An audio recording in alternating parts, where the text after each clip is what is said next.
하나님 사랑, 하이 스토리 메이커스. 오늘이 무슨 날이죠? 제원절이요?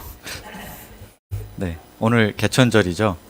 네, 개천절은 이제 하늘이 열린 날인데 저희에게는 좀 다른 의미로 다가올 수 있지 않을까요? 네, 시간을 뚫고 이 땅 가운데 오신, 우리 없는 하늘 원치 않아 우리 삶에 오신 우리의 왕이신 예수님을 묵상하는 하루가 될 수 있으면 좋겠습니다. 네, 오늘 말씀의 제목은 내가 왕이니라입니다. 요절은 18장 37절입니다. 요한복음 함께 한 목소리로 읽어보겠습니다. 시작. 빌라도가 이르되 그러면 내가 왕이 아니냐? 예수께서 대답하시되 내 말과 같이 내가 왕이니라. 내가 이를 위하여 태어났으며 이를 위하여 세상에 왔나니 곧 진리에 대하여 증언하려 함이로라. 무릇 진리에 속한 자는 내 음성을 듣느니라 하신대. 기도하겠습니다. 살아계신 하나님 아버지, 이 시간 우리 주님의 진리의 음성을 저희 가운데 충만하게 허락하여 주시옵소서. 이 진리의 음성을 듣고 그 진리를 따르는 저희들 되게 하여 주시옵기를 간절히 기도합니다. 주의 성령께서 함께하여 주실 줄 믿사오며 예수님의 이름으로 기도합니다. 일제강점기의 낭만파 시인 중에 한 분인 홍사용이라는 시인이 1923년도에 발표한 나는 왕위로소이다 라는 시가 있습니다. 이 시의 마지막은 이렇게 끝을 맺습니다. 나는 왕위로소이다. 어머니의 외아들, 나는 이렇게 왕위로소이다. 그러나 눈물의 왕, 이 세상 어느 곳에든지 서름이 있는 땅은 모두 왕의 나라로소이다. 어떻습니까? 왠지 애잔함이 느껴지는 그런 시가 아닐까요? 식민지 시대에 식민지 백성의 서름이 녹아있는 그런 시 한 편인 것 같습니다. 저는 오늘 말씀을 묵상하면서 빌라도 앞에서 예수님이 증언하시는 부분을 생각하며 이 시를 이렇게 바꿀 수도 있지 않을까라는 생각을 해보았습니다. 나는 왕위로소이다. 하나님의 외아들 나는 이렇게 왕위로소이다. 그러나 진리의 왕, 이 세상 어느 곳에든지 진리가 있는 땅은 모두 왕의 나라로소이다. 우리가 따르는 예수님은 진리의 왕이십니다. 거짓이 판을 치는 이 세상 가운데 우리가 진리를 증언함으로 진리의 왕 되신 예수님을 온전히 드러낼 수 있기를 기도합니다. 지난주 말씀에서 대제사장 안나스 앞에서 당당하게 신문을 받으시는 예수님의 모습을 우리는 보았습니다. 이에 안나스는 아무런 대꾸도 하지 못하고 예수님을 가야바에게로 보냅니다. 그런데 요한복음에는 가야바가 연 공회 앞에서 예수님께서 재판받으시는 장면이 전혀 기록되어 있지 않습니다. 다른 복음서에 보면 이때 가야바가 예수님에게 내가 그리스도냐? 라고 물으십니다. 이에 대해서 예수님께서는 내가 그니라, 내가 왕이니라, 또 그리스도니라 라고 분명하게 대답을 하십니다. 근데 공회는 바로 이것을 빌미로 삼아서 예수님이 신성을 모독했다, 스스로를 가리켜 하나님의 아들이라 했다 하여서 유죄를 판결하고 사형 언도를 하게 됩니다. 이후에 유대인들은 예수님을 그럼 어떻게 했을까요? 28절을 보십시오. 그들이 예수를 가야바에게서 관정으로 끌고 가니 새벽이라. 그들은 더럽힘을 받지 아니하고 유월절 잔치를 먹고자 하여 관정에 들어가지 아니하더라. 그들은 예수님을 빌라도의 관정으로 끌고 갔습니다. 이른 아침 시간, 거의 새벽 무렵에 관정문이 열리기가 무섭게 유대인들이 들이닥쳤습니다. 그런데 이상하게도 그들은 관정 안으로는 들어가지 않으려고 했습니다. 그 이유가 무엇일까요? 그것은 이방인인 빌라도가 있는 곳에 들어감으로 인해서 자신들이 부정하게 되고, 그래서 그날 저녁에 있던 유월절 잔치에 참여하지 못하게 될까, 그것이 염려되어서 들어가지 않으려고 했던 것입니다. 어떠십니까? 하나님의 아들을 죽이려고 하면서 동시에 하나님 앞에서 정결하기를 원한다? 이게 말이 되는 일일까요? 얼마나 아이러니한 일일까요? 겉으로 보이는 정결함만으로 자기들 마음속에 있는 그 더러움을 덮으려고 하는 이 모습을 보면서 우리는 한편으로는 참 웃기기도 하고, 또 한편으로는 슬프기도 하고, 요즘 하는 표현으로 말하면 한마디로 우픈 상황이라고 말할 수 있을 것 같습니다. 할 수 없이 그들이 들어오지 않자 빌라도가 나가서 그들에게 예수님을 무슨 죄목으로 고발했는지 묻습니다. 29절에 보시면 빌라도는 너희가 무슨 일로 이 사람을 고발하느냐라고 했습니다. 왜 이런 질문을 했을까요? 사실 예수님은 로마 당국이 주목해왔던 인물이 전혀 아니었습니다. 위험 인물이라고 감시하던 대상도 아니었는데, 유대인들이 그 예수님을 자기 앞으로 끌고 온 것에 대해서 의아하게 생각하지 않을 수 없었습니다. 그래서 무슨 일로 왔느냐라고 묻게 되었습니다. 이에 대한 유대인들의 답변이 어떠합니까? 30절을 보십시오. 대답하여 이르되 이 사람이 행악자가 아니었더라면 우리가 당신에게 넘기지 아니하였겠나이다. 이 대답을 하는 유대인들의 태도는 오만불손하기 짝이 없었습니다. 데려올 만했으니까 데려왔지, 뭘 그렇게 꼬치꼬치 따지십니까? 우리가 시키는 대로 땅땅땅 십자가형 언도하고 망치질 하시면 되는 겁니다. 이런 식의 태도입니다. 그들에게 있어서 재판은 그저 요식행위입니다. 참과 거짓은 전혀 중요한 문제가 아니었습니다. 자기들이 원하는 대로 자기들이 바라는 바를 어떻게든지 이루는 것, 그것만이 그들의 유일한 관심사였습니다. 이때 빌라도의 기분이 어땠을까요? 31절을 보십시오. 빌라도가 이르되 너희가 그를 데려다가 너희 법대로 재판하라. 유대인들이 이르되 우리에게는 사람을 죽이는 권한이 없나이다 하니. 빌라도 너무 기분이 나빴을 것입니다. 자기를 마치 도장이나 그냥 찍어주는 바지사장 정도로 취급하는 그들의 태도에 대해서 몹시 불쾌했을 것입니다. 그래서 재판 보이콧을 선언했습니다. 그러자 유대인들이 왜 이러세요? 우리에게는 사형시킬 권한이 없지 않습니까? 라면서 슬그머니 꼬리를 내렸습니다. 그런데 여기서 유대인들이 말하는 사형은 특별히 로마인들에 의해서 집행되는 십자가형을 가리키는 것입니다. 당시 로마는 유대인들의 전통과 관습에 따라서 이루어지는 투석형과 같은 이런 것들에 대해서는 못 본 채 하고 그냥 눈을 감아주었다고 합니다. 우리가 이것을 잘 엿볼 수 있는 것이 사도행전에 나오는 스데반의 순교 장면을 보면 알 수가 있습니다. 또 요한복음 8장에서 가늠하다 현장에 잡힌 여인을 향해서 돌을 들여 치려고 했던 그런 것들을 기억해 보면 유대 종교 지도자들이 마음만 먹는다면 얼마든지 예수님을 투석형으로 죽일 수가 있었습니다. 그럼에도 불구하고 왜 그들은 굳이 예수님을 십자가에 매달아서 죽이고자 했을까요? 왜냐하면 그들이 예수님을 나무에 높이 달려 죽은 자, 곧 율법에 따르면 이런 자는 하나님께 저주를 받은 자라 하였는데, 바로 그러한 모습으로 하나님께 저주와 심판을 받은 자의 모습으로 죽이고 싶어 했기 때문입니다.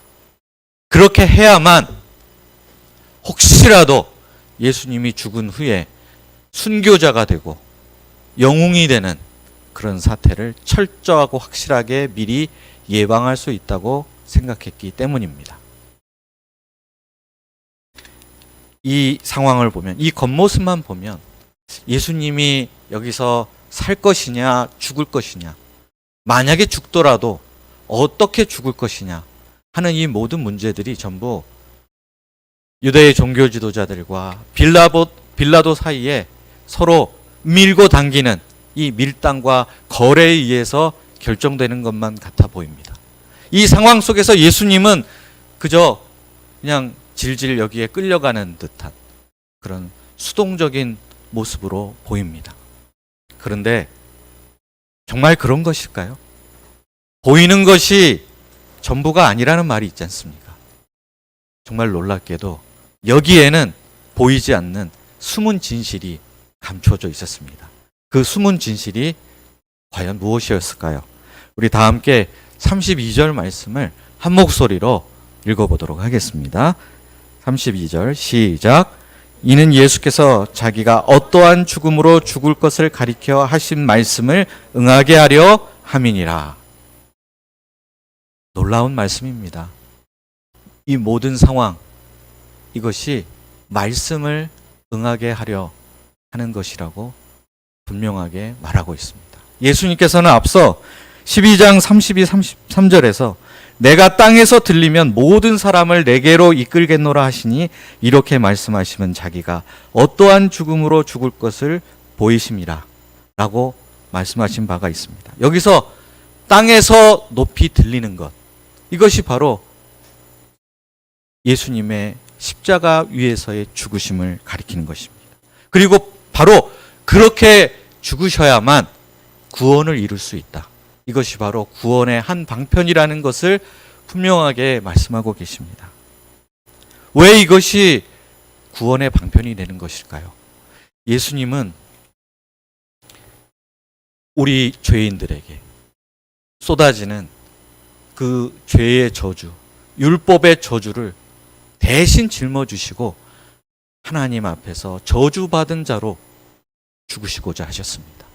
그래서 예수님은 다른 죽으심이 아닌 십자가에 높이 달려서 만인의 조롱과 수치 뿐만 아니라 하나님의 저주를 받는 사람으로서 죽으시고자 하셨던 것입니다. 이 모든 것이 처음부터 하나님의 계획이었던 것입니다. 유대 종교 지도자들은 자신들도 모르는 사이에 이 하나님의 계획을 이루는 데 있어서 각자 나름대로 중요한 역할을 하고 있는 것입니다. 예수님은 무기력하게 당하시는 줄만 알았는데 알고 보니 그 실상은 전혀 다른 것이었습니다. 이 모든 일들이 전부 예수님의 빅픽처, 그 빅픽처 중의 일부로 차근차근 하나씩 진행되어 가고 있던 것이었습니다. 오늘 말씀 속에 등장하는 이 유대 종교 지도자들을 보면 어떻습니까? 이 사람들은 어떤 사람일까요? 좋게 보자면 일단은 이방인들로 인해서 부정하게 되는 것을 철저하게 조심하고 또 유월절 잔치에도 절대적으로 참석하고자 하는 사람, 굉장히 경건한 사람이라고 말할 수 있지 않을까요?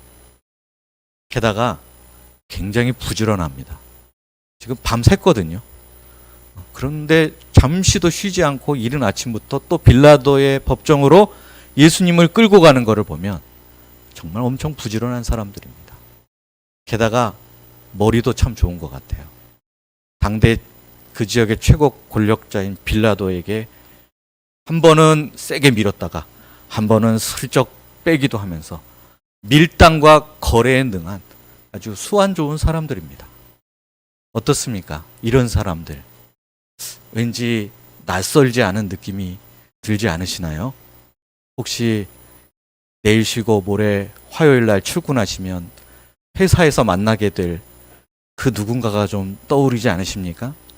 아니면 요즘 TV 뉴스에 많이 등장하는 정치 지도자들, 정치인들의 모습을 보면서 어쩜 이때 유대 지도자들하고 너무 닮아 있는 것 같은데? 라는 생각이 들지 않으시나요? 사실 이 유대 종교 지도자들을 한꺼풀을 벗겨놓고 보면 시기심과 욕심으로 가득 찬 부패한 마음을 가진 사람들이었습니다. 진실은 아랑곳하지 않고 자기 주장만을 앞세우는 고집불통이면서 일단 나의 기득권에 위협이 된다 싶으면 철저하게 짓밟아 버리고 없애버리려고 하는 잔인한, 무정하고도 무자비한 사람들이었습니다. 우리가 살고 있는 이 세상도 이런 사람들에 의해서 이 세상 모든 일들이 쥐락펴락 되는 것 같습니다. 그들은 자기네들끼리 모여서 오징어 게임을 하고 우리는 그 오징어 게임의 말이 아닌가라는 그런 생각이 들기도 합니다. 여기서 도대체 내가 할 수 있는 일이 무엇인가? 내가 뭐 예수님 믿는 사람 뭐라고 하는데 도대체 이 상황 가운데 내가 바꿀 수 있는 것이 무엇이고 그저 여기서 나는 수동적으로 끌려갈 수밖에 없지 않는가라는 그런 무기력한 마음이 들기도 합니다. 그런데 사도 요한은 오늘 이 32절 말씀을 통해서 우리에게 이것이 그들만의 리그이고 그들만의 게임인 줄 알았는데 사실 알고 보니 이 모든 일들은 하나님의 주권적인 계획 아래 있었다는 사실, 하나님의 뜻대로 세상 일들은 다 주관되고 있다라는 사실을 우리에게 분명하게 선포하고 가르쳐주고 있습니다. 뛰는 놈 위에 나는 놈이 있죠. 그런데 그 나는 놈 위에 하늘에 계신 하나님 아버지가 계십니다. 그 하나님께서 모든 상황을 다 저 위에서 조망하고 계시고 단 한 가지라도 그 하나님의 허락하심이 없이는 머리털 하나라도 빠지는 일이 없고 참새 한 마리라도 땅에 그저 떨어지는 일이 없다고 하셨습니다. 우리가 무력함, 답답함을 느끼는 바로 그 순간에서도 하나님께서는 자신의 계획을 따라 모든 일들을 차근차근 하나씩 하나씩 성취해 가고 계십니다. 우리가 이를 믿고 이 세상의 권세들 앞에서 위축되지 말아야 되겠습니다. 겁먹지 말아야 되겠습니다. 낙담하지 말고 겁내지 말고 담대할 수 있기를 기도합니다. 33절을 보십시오. 이에 빌라도가 다시 관정에 들어가 예수를 불러 이르되 내가 유대인의 왕이냐. 다시 관정 안으로 들어간 빌라도는 예수님에게 내가 유대인의 왕이냐고 물었습니다. 우리는 이것을 보면 유대 종교 지도자들이 예수님을 어떠한 죄목으로 고발했는가를 알 수가 있게 됩니다. 그들은 분명히 공회 앞에서 예수님을 신성 모독죄로 사형 언도를 했습니다. 그런데 정작 빌라도에게는 신성 모독죄가 아니라 국가 반역죄로 고소를 한 것입니다. 왜 그렇게 했겠습니까? 빌라도 입장에서 신성 모독죄에 관심이나 가질 일이 있겠습니까? 로마 당국에 가장 민감하게 생각하는 국가 반역 문제를 걸고 넘어져야 그래야 사형 언도를 받을 수 있다고 생각하고 그것에 맞춰서 모든 시나리오를 꼼꼼하게 짜고 그리고 그 죄목으로 예수님을 고발한 것입니다. 하지만 빌라도가 몰랐을까요? 빌라도가 어떤 사람입니까? 산전, 수전, 공중전 다 겪은 백전노장에 노회한 정치인입니다. 빌라도는 예수님을 딱 보기만 해도 아이고 이 사람이 로마를 반기를 들고 국가 전복 개혁을 세웠다고? 야 웃기지 마라. 내가 보기만 해도 안다 하면서 코드를 치며 믿지 않았을 것입니다. 그래서 예수님에게 내가 유대인의 왕이냐? 라고 하는 그의 질문은 아마 진지한 질문은 아니었을 것입니다. 아니 너 같은 인물이 유대인의 왕이라고? 그거 실화냐? 이런 식으로 약간 비웃듯이 이렇게 질문을 한 것 같습니다. 이에 대해서 예수님께서 어떻게 대답을 하셨을까요? 억울합니다. 저는 정말 억울합니다. 이건 다 저 인간들이 만든 거짓 프레임입니다. 이렇게 반응하셨을까요? 빌라도는 그렇게 대답할 줄 예상했을 것입니다. 그런데 정말 예수님은 어떤 대답을 하셨나요? 34절 말씀을 함께 읽어보도록 하겠습니다. 시작. 예수께서 대답하시되 이는 내가 스스로 하는 말이냐 다른 사람들이 나에 대하여 내게 한 말이냐. 예수님은 답변하는 대신에 이렇게 빌라도에게 반문을 하셨습니다. 정말 당신 자신을 위해서 그 대답을 듣기를 원하는 것이요? 아니면 그냥 총독으로서 자신의 의무를 수행하기 위해서 묻는 것이요? 예수님은 이 질문을 왜 빌라도에게 하셨을까요? 유대인의 왕, 우리가 잘 아는 대로 이것은 누구를 의미하는 것입니까? 유대인의 왕이란 메시아의 또 다른 호칭입니다. 만약에 빌라도가 정말로 개인적인 관심을 가지고 당신이 유대인의 왕입니까? 라고 물었다면 그것은 당신이 메시아입니까? 당신이 나의 구원자이십니까? 라고 묻는 것과 같다고 볼 수 있습니다. 바로 이 질문은 그래서 빌라도 이 한 사람이 구원과 영생으로 가는 그 출발점이 될 수 있는 질문이었습니다.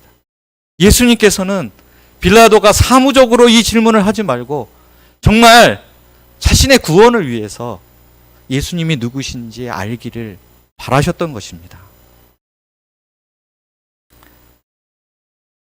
정말 이 장면에서 놀라지 않을 수 없습니다. 이 장면은 지금 예수님의 재판 장면입니다. 예수님 자신의 운명이 걸린 절체절명의 순간입니다. 근데 바로 그 순간 예수님께서는 나를 재판하고 있는 이 빌라도 한 영혼을 어떻게 해서든지 그 영혼을 구원해야 되겠다. 그를 살려서 하나님 나라와 영생으로 인도해야 되겠다는 열망에 가득 차 계신 모습입니다. 솔직히 이 상황에서 빌라도가 예수님을 자신의 구주로 영접할 가능성이 얼마나 될까요? 로마 총독인 그가 자신이 주관하고 있는 재판에 온 피고인의 말을 듣고 그 사람을 내 구세주다 라고 영접할 가능성은 거의 제로에 가깝다고 볼 수 있습니다. 그럼에도 불구하고 예수님께서는 숨이 붙어있는 마지막 순간까지 내가 십자가에 못 박혀 피 흘려 죽는 그 마지막 순간까지를 단 한 명의 영혼이라도 더 비록 그 가능성이 제로에 가깝다 할지라도 어떻게 해서든지 그 한 사람을 구원하시고 그에게 영생을 주시고자 하셨습니다. 마치 화재 현장에서 끝까지 남아서 한 사람이라도 더 구출해 내려고 하는 어떤 소방관의 모습처럼 예수님은 최선을 다해서 빌라도 한 영혼을 구원코자 하셨습니다.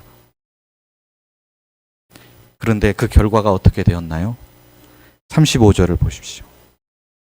빌라도가 대답하되 내가 유대인이냐? 내 나라 사람과 대제사장들이 너를 내게 넘겼으니 내가 무엇을 하였느냐? 정말 안타깝습니다. 빌라도는 냉담한 반응을 보였습니다.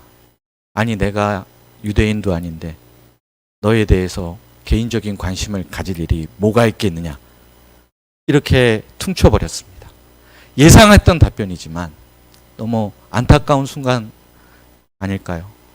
빌라도에게 찾아온 일생일대의 조로의 구원의 기회였는데 그 기회를 스스로 걷어차버리고 말았습니다. 그리고 그 대신에 그는 잔말 말고 왜 유대인들이 너를 죽이려고 안달이 났는지 그 이유는 한번 네가 설명해 봐라. 이렇게 사무적인 질문을 계속하고 있습니다.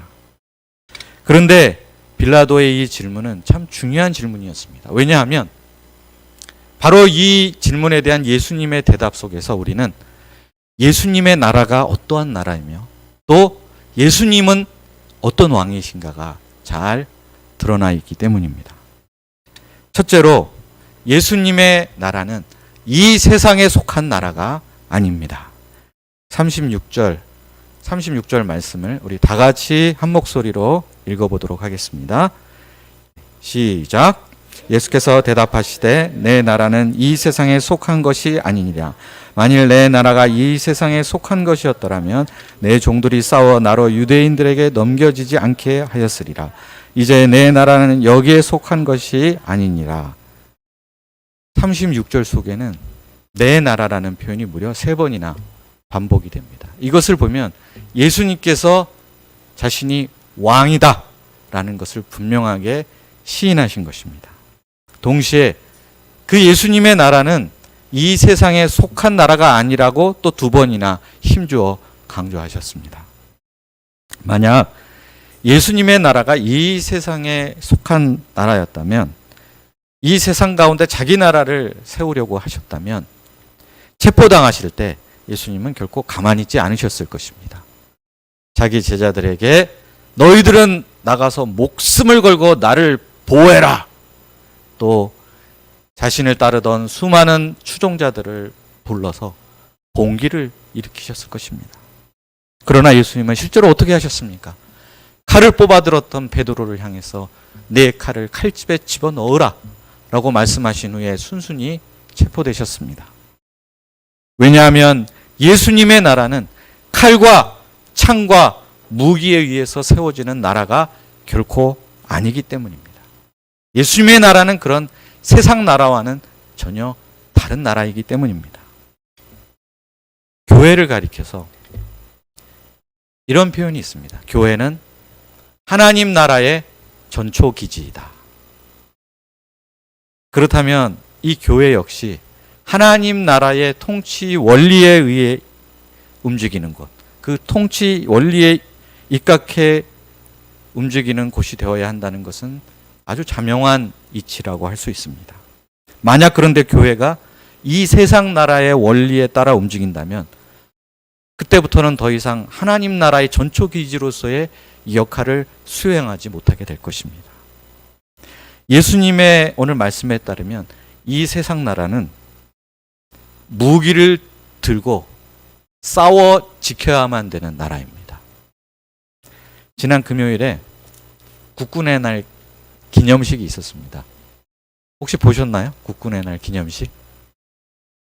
이번 기념식에는 우리나라가 보유한 육해공의 최신식 무기들이 총출동을 해서 마치 영화의 한 장면 같은 아주 스펙타클하고 멋진 장면을 연출해냈습니다. 그런데 그 기념식을 한 포항 앞바다와 그 해변이 김성규 목자님 집이 있는 곳이라고 합니다. 성규 목자님이 어릴 때 바로 그 바다, 해병대가 상륙한 그 바다에서 놀고 장난치고 했던 곳이라고 합니다. 저는 그 마지막에 그 해변에 거대한 태극기가 서서히 쫙 올라오는 모습을 보면서 요즘 우리가 흔히 말하는 국뽕이 이렇게 막 속에서부터 막 쫙 차오르는 것을 느낄 수가 있었습니다. 너무나 감격적이었습니다. 대한민국은 어디에 속한 나라입니까? 이 세상에 속한 나라입니다. 그래서 이 세상에 속한 나라이기 때문에 이와 같은 최신식 무기와 군대의 힘으로 지켜야 하는 것이 당연한 것이라고 말할 수 있습니다. 그러나 하나님 나라는 전혀 그렇지 않습니다. 하나님 나라는 어떤 나라일까요? 예수님이 왕이신 하나님 나라는 전쟁이 아닌 평화의 나라, 평화의 나라입니다. 미움과 분노로 상대방을 제압하는 나라가 아니라 사랑과 섬김으로 용서로 하나가 되는 나라입니다. 인간적인 야망과 계획이 이루어지는 곳이 아니라 하나님의 뜻이 실현되는 나라입니다. 사람이 영광받는 나라가 아니라 오롯이 하나님 홀로 영광 받으시는 그런 나라입니다. 우리는 그 나라에 속해서 그 나라를 함께 이루어가야 할 예수님의 신하된 사람들입니다. 예수님의 나라의 백성된 사람들입니다. 우리 아남일부가 이와 같은 하나님 나라의 원리가 살아있고 또 그것이 실현되는 하나님 나라의 전초기지와 같은 교회가 될 수 있기를 기도합니다. 그래서 세상 가운데 예수님의 나라가 어떤 모습인가? 그 나라의 사랑과 평화를 온전히 드러내는 우리들이 될 수 있기를 간절히 기도합니다. 둘째로, 예수님의 나라는 진리로 다스려지는 나라입니다. 37절을 보십시오. 37절 오늘 요절 말씀인데 다시 한 번 더 읽어보도록 하겠습니다. 시작. 빌라도가 이르되 그러면 내가 왕이 아니냐? 예수께서 대답하시되 내 말과 같이 내가 왕이니라. 내가 이를 위하여 태어났으며 이를 위하여 세상에 왔나니 곧 진리에 대하여 증언하려 함이로라. 무릇 진리에 속한 자는 내 음성을 듣느니라 하신대. 빌라도는 앞에서 예수님께서 왕이라고 하면서 본인이 그러면서 또 내 나라는 세상에 속했지 않았다고 하니까 굉장히 머리가 복잡하고 헷갈렸습니다. 그래서 도대체 왕이라는 거냐? 왕이 아니라는 거냐? 질문을 했습니다. 이에 대해서 예수님의 답변은 아주 분명합니다. 내 말과 같이 내가 왕이니라. 그러나 빌라도의 머릿속에 박혀있는 헤로드 왕이라든지 로마 황제와 같은 그런 종류의 왕이 아니십니다. 그러면 예수님은 어떤 왕이십니까? 예수님의 이어지는 증언에 따르면 예수님은 바로 진리의 왕이십니다. 예수님은 이 땅에 어떤 정치 세력을 구축하고 그곳을 지배하고 그곳에서 권력을 휘두르기 위해서 오신 것이 아니라 오직 진리를 증언하기 위해서 오신 진리의 왕이 되십니다. 거짓이 지배하고 있는 이 땅 가운데 오셔서 시간을 뚫고 오셔서 우리 삶과 함께 하시는 가운데 이곳 가운데 진리가 살아 숨쉬는 하나님 나라를 이루기 위해 오셨습니다. 그런데 세상은 이 예수님을 어떻게 대했나요? 진리의 왕을 영접하고 환영했습니까? 전혀 그렇지 않습니다.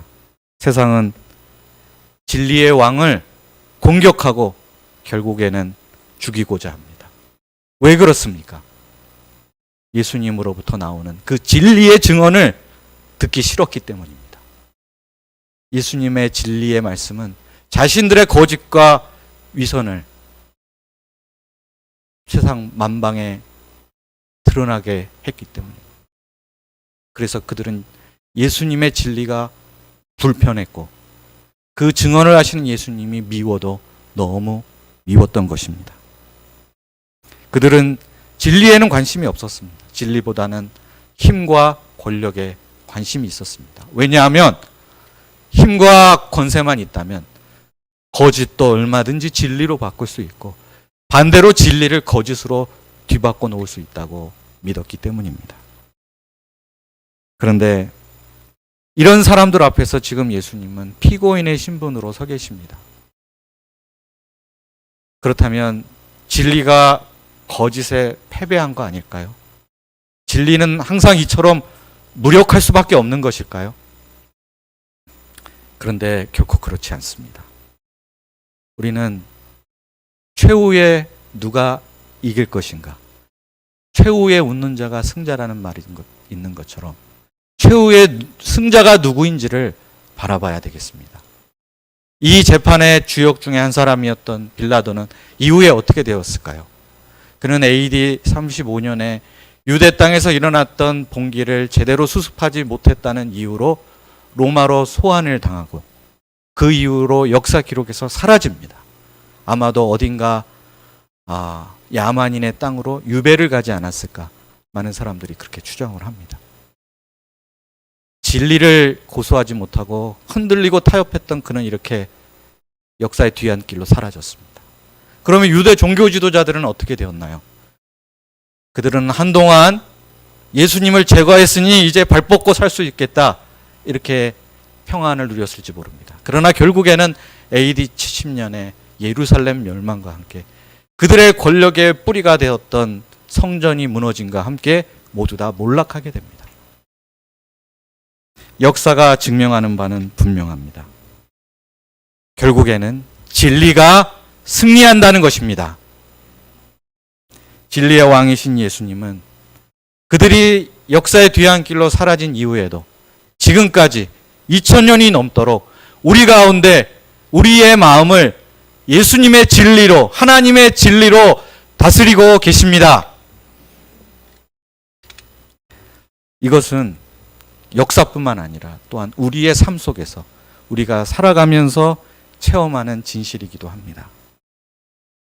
저는 2019년 여름 수양회에서 권대장 목자님이 전하셨던 그 메시지 속에 나왔던 간증이 생각이 났습니다. 목자님은 다니던 회사에서 참 곤혹스러운 상황에 그때 처하게 되었습니다. 회사 대표는 오직 눈앞의 이익만을 쫓으려 했고, 권대장 목자님은 고객과의 신뢰관계를 어떻게든 지키고 그들을 보호하고자 했습니다. 이 사이에서 많은 갈등이 생겨나게 되었습니다. 많은 번민과 고뇌 끝에 결국 목자님은 하나님의 영광을 위해서, 그리고 진리를 위해 살기 위해서 사표를 던지고 나오셨습니다. 그 상황만 보면 진리는 참 무기력한 것처럼 보일 수밖에 없습니다. 그런데 백수가 될 줄 알았는데 회사를 그만두자마자 사실 전 직장보다 훨씬 더 안정되고 규모가 큰 회사에서 제발 와달라, 이렇게 해서 2주 만에 새로운 회사로 옮겨가실 수 있게 되었습니다. 제가 얼핏 듣기로는 그 전 직장, 그 전 회사는 지금 망해버렸다는 그런 소식을 들었습니다. 우리가 진리의 왕이신 예수님을 따르고자 하며 진리대로 살고자 하면, 그래서 반드시 세상과 충돌을 일으키지 않을 수가 없습니다. 그런데 이 충돌은 서로 비등비등한 힘의 균형 상태에서 일어나는 충돌이 아닙니다. 세상은 우리보다 훨씬 강해 보입니다. 우리가 거기에 도전한다는 것은 마치 계란으로 바위를 치는 것처럼 보입니다. 그런데 우리가 지금 봄학기부터 공부하고 있는 이 요한복음 제1장에서 사도 요한은 무엇을 선언하고 시작하는가 하면, 빛이 어둠에 왔는데 어둠이 깨닫지 못하더라. 근데 여기서 깨닫지 못하다는 말은 달리 번역하자면 어둠이 이기지 못하더라 라는 말로 번역될 수 있습니다. 그 증언 그대로 어둠은 결코 빛을 이길 수 없습니다. 거짓은 결코 오래 버틸 수 없습니다. 왜냐하면 진리는 거짓보다 훨씬 더 강하기 때문입니다. 하나님의 진리편에 서 있는 자요, 하나님께서는 함께 하셔서 그를 반드시 지켜주실 것이기 때문입니다. 비록 그 수가 적을지라도 진리에 속한 자는 진리의 음성을 듣게 될 것입니다. 요즘 교회사 공부를 하면서 종교개혁사를 다루고 있습니다. 종교개혁의 출발점이 되었던 마르틴 루터가 종교개혁의 기치를 들었을 때 그는 보름스 의회에 홀로 소집이 되었습니다. 그 당시에 국왕들, 제후들, 그리고 주교들, 이런 정말 쟁쟁한 세력가들 앞에서 마르틴 루터는 자신의 입장을 고수할 것인지 아니면 철회할 것인지를 답변해야 했습니다. 그 순간 마르틴 루터는 진리의 왕 대신 예수님을 묵상했습니다. 진리의 왕이신 예수님을 끝까지 따르고자 복음 진리를 지키고자 했습니다. 그리고 그때 그가 지은 찬송가인 585장에는 이런 가사가 있습니다. 친척과 재물과 명예와 생명을 다 빼앗긴데도 진리는 살아서 그 나라 영원하리라. 아멘. 우리도 이와 같은 믿음으로 진리의 왕이신 예수님을 따르며 진리를 증언하는 삶을 살 수 있기를 간절히 기도합니다. 그러면 진리의 왕이신 예수님께 대한 빌라도의 반응이 무엇이었습니까? 38절 상반절을 보십시오. 빌라도가 이르되 진리가 무엇이냐 하더라. 이 빌라도의 질문은 어떤 뉘앙스로 한 말일까요? 진리 하는데 진리가 밥 먹여주냐? 라는 식으로 비아냥대며 한 말일까요? 아니면 흔들리는 마음으로 나도 정말 진리가 알고 싶어요 라는 뜻에서 던진 질문일까요?